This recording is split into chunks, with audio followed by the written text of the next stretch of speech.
আমরা সবাই জানি গ্যাসের কোনো বর্ণ বা গন্ধ নেই, কিন্তু গ্যাস যদি লিক করে তখন আমরা গন্ধ পাই কেন? আবার গ্যাসের সিলিন্ডারের যখন গ্যাস শেষ হয়ে আসে তখন গ্যাস থেকে কেন গন্ধ ছাড়ে?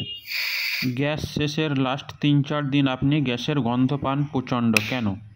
আমরা অনেকেই জানি না গ্যাসের যে লিকুইড তরল অবস্থায় থাকে তার সঙ্গে একটা বাজে গন্ধ মেশানো হয়। সেই কারণেই গ্যাস থেকে যদি লিক করে বা কোনো জায়গা থেকে গ্যাস বেরোতে থাকে তাহলে আমরা গন্ধ পাই। আর গ্যাস জ্বলতে জ্বলতে যখন শেষের দিকে চলে আসে, গ্যাসের সিলিন্ডার খালি হয়ে আসে, তখন ওই যে গন্ধটা মেশানো হয় সেই গন্ধটা নিচের দিকে চলে আসে আর লাস্টের দিকে সেই গন্ধটা বেশি করে ছাড়তে থাকে। সেই জন্যে গ্যাস শেষ হওয়ার কাছাকাছি আসলে তখন গন্ধটা বেশি পাওয়া যায়।